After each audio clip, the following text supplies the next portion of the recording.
লোকসভার আগেই constitution solution পাচ্ছে Tiprasa. Big breaking news Delhi থেকে মহারাজ প্রদ্যুৎ কিশোর, তারই বক্তব্য আপনাদের শোনাবো। তার আগে নিউজ ত্রিপুরা ওয়ান চ্যানেলটি সাবস্ক্রাইব করুন, লাইক করুন, শেয়ার করুন, শুনতে থাকুন মহারাজ প্রদ্যুৎ দিল্লি থেকে এই কনস্টিটিউশন সলিউশন নিয়ে কি বলছেন, কিভাবে পাচ্ছেন লোকসভার আগে, শুনুন তারই বক্তব্য। लेकिन मैं फाइट कर रहा हूं कॉन्स्टिट्यूशनल सोल्यूशन के लिए और मैं जानता हूं कि जब तक मैं आपके बारे डिमांड करूंगा और अपने बारे नहीं, हमें मिलेगा। जिस दिन मैंने कमजोरी दिखाई और अपने बारे सोचा और आपके बारे नहीं, हमें कुछ नहीं मिलेगा। मेरे लिए, मेरे तिप्रासा के लिए, अपने बच्चे के भविष्य के लिए प्लीज प्रे कि हम एक कॉन्स्टिट्यूशनल सोल्यूशन लेकर आए। ये मेरे तिप्रासा के लिए, अपने बच्चे के भविष्य के लिए प्लीज प्रे कि हम एक कॉन्स्टिट्यूशनल सोल्यूशन लेकर आए। नहीं, हमें मिलेगा। जिस दिन मैंने कमजोरी दिखाई और अपने बारे सोचा और आपके बारे नहीं, हमें कुछ नहीं मिलेगा। मेरे लिए, मेरे तिप्रासा के लिए, अपने बच्चे के भविष्य के लिए प्लीज प्रे कि हम एक कॉन्स्टिट्यूशनल सोल्यूशन लेकर आए। नहीं, लेकिन मैं फाइट कर रहा हूं कॉन्स्टिट्यूशनल सोल्यूशन के लिए और मैं जानता हूं कि जब तक मैं आपके बारे डिमांड करूंगा और अपने बारे नहीं, हमें मिलेगा। लेकिन मैं फाइट कर रहा हूं कॉन्स्टिट्यूशनल सोल्यूशन के लिए और मैं जानता हूं कि जब तक मैं आपके बारे डिमांड करूंगा और अपने बारे नहीं, हमें मिलेगा। जिस दिन मैंने कमजोरी दिखाई और अपने बारे सोचा और आपके बारे नहीं, हमें कुछ नहीं मिलेगा। मेरे लिए, मेरे तिप्रासा के लिए, अपने बच्चे के भविष्य के लिए प्लीज प्रे कि हम एक कॉन्स्टिट्यूशनल सोल्यूशन लेकर आए। जिंदा रहता है। जिस दिन हमारा विश्वास हमसे छीना जाता है, उस दिन हम मालिक से गुलाम बन जाते हैं। We live in hope, and the day that hope is taken away from us, from the owners of the land, from the Hani Basas, we become the slaves. Don't let anyone take that hope away from you. ये जो आपके अंदर आशा है वो कोई आपसे छीन नहीं सकता। अगर छीना तो हमारा नेक्स्ट जनरेशन, आपका परिवार, आपका बच्चा, आपका खुद का भविष्य कहीं नहीं रहेगा। मैं फाइट कर रहा हूं, थका हूं, तबीयत ठीक नहीं है, थका हूं, लेकिन मैं फाइट कर रहा हूं कॉन्स्टिट्यूशनल सोल्यूशन के लिए और मैं जानता हूं कि जब तक मैं आपके बारे डिमांड करूंगा और अपने बारे नहीं, हमें मिलेगा। जिस दिन मैंने कमजोरी दिखाई और अपने बारे सोचा और आपके बारे नहीं, हमें कुछ नहीं मिलेगा। मेरे लिए, मेरे तिप्रासा के लिए, अपने बच्चे के भविष्य के लिए प्लीज प्रे कि हम एक कॉन्स्टिट्यूशनल सोल्यूशन लेकर आए। I love you. Bubagra sends this message to you, asking for prayers and hope. This is not a message for politics. This is a message for prayers. Nothing is more powerful than a prayer. শুনলেন তো মহারাজ প্রদ্যুতের এই বিশেষ বক্তব্যটা।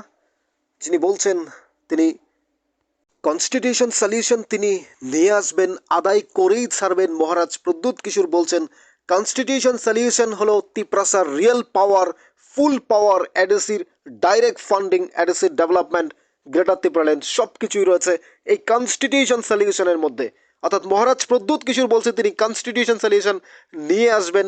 অর্থাৎ আমরা আশা করতে পারি এই লোকসভার আগেই, মহারাজ প্রদ্যুতের বক্তব্য অনুযায়ী লোকসভার আগেই হতে পারে এই কনস্টিটিউশন সলিউশন, যা তিপ্রাসাকে আশান্বিত, তিপ্রাসাকে উদ্ভাসিত, তিপ্রাসাকে জাগ্রত, তিপ্রাসাকে আশার আলো দেখাচ্ছে। আরও একবার এই কনস্টিটিউশন সলিউশন দেশের স্বরাষ্ট্রমন্ত্রীর হাত ধরে নিশ্চয়ই করে মহারাজ প্রদ্যুৎ কিশোর কনস্টিটিউশন সলিউশন আদায় করবে। এটা আমরা মহারাজ প্রদ্যুৎ কিশোরের মেসেজ থেকে বুঝতে পারছি। মেসেজ থেকে স্পষ্ট ভাষায় বোঝা যাচ্ছে মহারাজ প্রদ্যুৎ কিশোর বলছেন যেদিন আমার হাত থেকে বিশ্বাস চলে যাবে, যেদিন আমি বিশ্বাস হারাবো, সেদিন আমি মালিক থেকে গোলাম হয়ে যাব। অর্থাৎ তার এই বক্তব্যটা অত্যন্ত গুরুত্বপূর্ণ, কারণ তিনি যা বলছেন অর্থাৎ সেটাকে যদি আমরা ভেবে নিই, সেটাকে যদি আমরা ভাবতে পারি, সেটা যদি আমরা বুঝি, অর্থাৎ সেই ভাষায় বলা যায় মহারাজ প্রদ্যুৎ কিশোর কনস্টিটিউশন সলিউশন পাচ্ছেন। এটা তিপ্রাসার জন্য বিগ ব্রেকিং গুড নিউজ।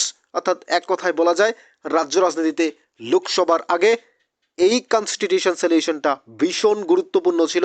এবং তার আগে আমরা দেখেছি রোমান স্ক্রিপ্টের যে আন্দোলনটা হয়েছে তার মধ্য দিয়ে মহারাজ প্রদ্যুৎ কিশোর দিল্লিতে ছিলেন, স্বরাষ্ট্রমন্ত্রীকে কনভিন্স করেছেন, কথা বলেছেন, এবং তার ফলে রাজ্যের মাননীয় মুখ্যমন্ত্রী যেটাকে সমাধান করেছেন।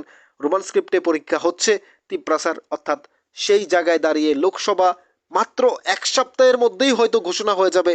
এই লোকসভার আগে এই বিগ ব্রেকিংটা অর্থাৎ মহারাজ প্রদ্যুতের এই মেসেজটা ভীষণ গুরুত্বপূর্ণ 14 লাখ তিপ্রাসার জন্য। এই 14 লক্ষ তিপ্রাসার কি মনে হয় মহারাজ প্রদ্যুতের এই বক্তব্যটা শুনে, এই মেসেজটা শুনে, যে তিনি বলছেন তিপ্রাসার জন্য প্রে করার জন্য, বাচ্চাদের জন্য প্রে করার জন্য, নেক্সট জেনারেশনকে একটা সুন্দর পরিবেশ গড়ে তোলার জন্য এই কনস্টিটিউশন সলিউশন প্রয়োজন, যা স্বরাষ্ট্রমন্ত্রীর কাছে, দেশের মাননীয় স্বরাষ্ট্রমন্ত্রী অমিত শাহের কাছে বারবার মিটিং করছেন। মহারাজ প্রদ্যুৎ কিশোর দিল্লিতে রয়েছেন, দিল্লি থেকে এই বিগ ব্রেকিং বা মেসেজটা সমস্ত তিপ্রাসার জন্য লোকসভার আগেই হচ্ছে কনস্টিটিউশন সলিউশন মাননীয় স্বরাষ্ট্রমন্ত্রীর হাত ধরে। এটা অন্তত মহারাজের মেসেজ থেকে স্পষ্ট। তিনি রিয়েল ডিমান্ড অর্থাৎ তার ডিমান্ড জানাচ্ছেন, ডিমান্ড নিয়েই কথা বলছেন, দিল্লিতে রয়েছেন, অবস্থান করছেন, সমস্ত কিছু এই 14 লাখ তিপ্রাসার জন্য। আমরা বারবার একটা কথা বলি, ধৈর্য ধরলে নিশ্চয়ই আপনার ফল আপনি পাবেন। অর্থাৎ সেই জায়গায় দাঁড়িয়ে মহারাজ প্রদ্যুতের এই বার্তাটা নিশ্চয়ই গুরুত্বপূর্ণ।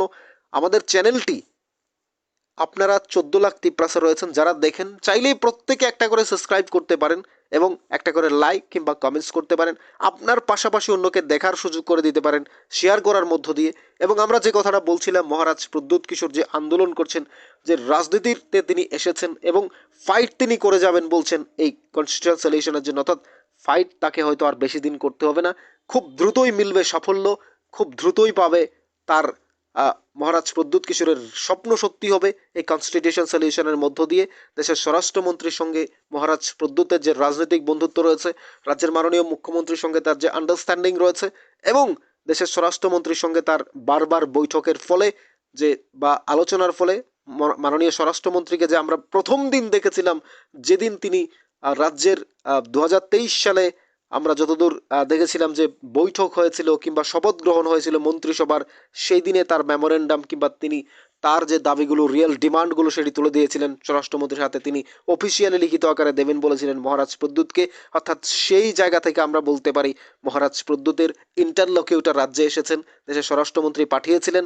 এখন রোমান স্ক্রিপ্টের পরীক্ষার ও সেটা আন্দোলনের মধ্যে হোক, স্ট্রাইকের মধ্য দিয়ে হোক, কিংবা স্বরাষ্ট্রমন্ত্রীর হাত ধরে, রাজ্যের মুখ্যমন্ত্রীর হাত ধরে হোক, সেটাও সমাধান হয়েছে।